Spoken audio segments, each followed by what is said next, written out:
ও মাইকে ওয়াজ করি না রোগ রোগ জন্মগত রাজ আসল বাচ্চা ইলা মারতে মারতে হেরাল করিলি মুখিকে কয় আপনার দুটো ওলা মাইল খাইবাই কিন্তু বর্তমানে জেলাখান তামসায় রূপ নেওয়াইছেন। এটা আসলে অত্যন্ত লজ্জাজনক এবং দুঃখজনক। আমি এরকম ভিডিও বানানো বাদ দিলাইছি, কিন্তু কিছুদিন যাবৎ অনেক ভিডিও আমার হোয়াটসঅ্যাপ আর অনেক ওয়েন্টে দিরা যে নাম মেনশন করাটা আসলে একটা লজ্জাজনক ব্যাপার। যে ওয়াজও 20 টাকা দিয়া আপনার খর যে 80 ডিম পারেন না, তে তার বিয়াও না।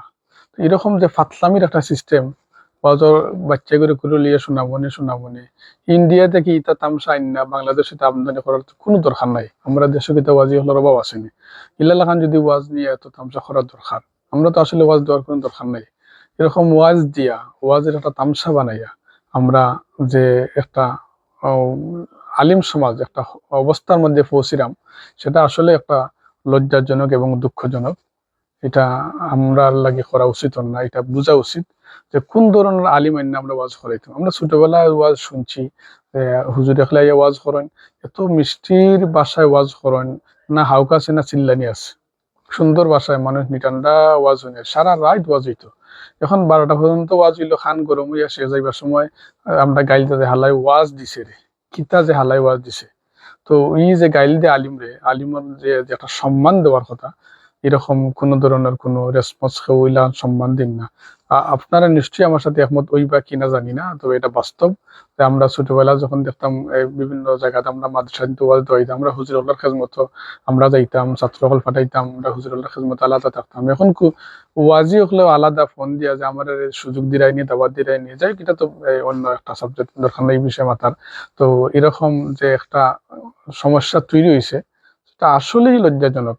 এরকম আলিম আইন না যে ওয়াজ দেওয়াইয়া এই যে একটা ফাতলামি শুরু হয়েছে, না বিচারার মাথাতে আছে কোনো বেরেল, না এটা কোনটো স্ক্রিপ্ট কোনটো টাইপ বাইট কিচ্ছু নাই।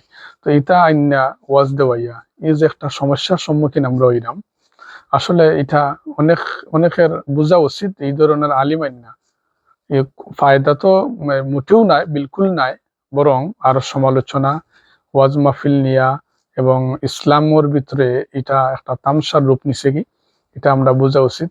আমার কথা কেউ বুঝলেও বলা না বুঝলেও বলা, কিন্তু এরকম একটা প্রতিবাদ আমরা গড়ে গড়ে ওঠা উচিত।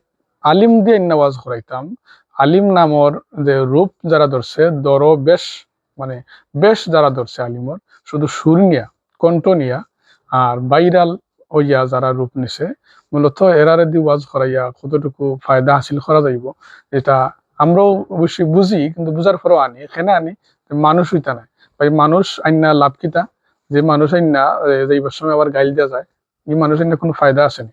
এটা আসলে প্রত্যেকের জায়গা থেকে আমরা এই বোঝা উচিত যে এরকম আলিম না আইন না বালা 2জন আলিম 1জন আলিম আইনা এখন দোয়া করাইল। তোর আমি প্রতি বছর ওয়াজ দিতাম, আমি আমার কথা কইরাম, এবছর আমি আর ওয়াজ দেওয়াইরাম না, ইচ্ছা করে দেওয়াইরাম না, যে আর এটা পেরেশানি করাইয়া কোনো লাভ নাই, দরকার নাই। যাইবার সময় তো ও যেই লাও সেই খদু।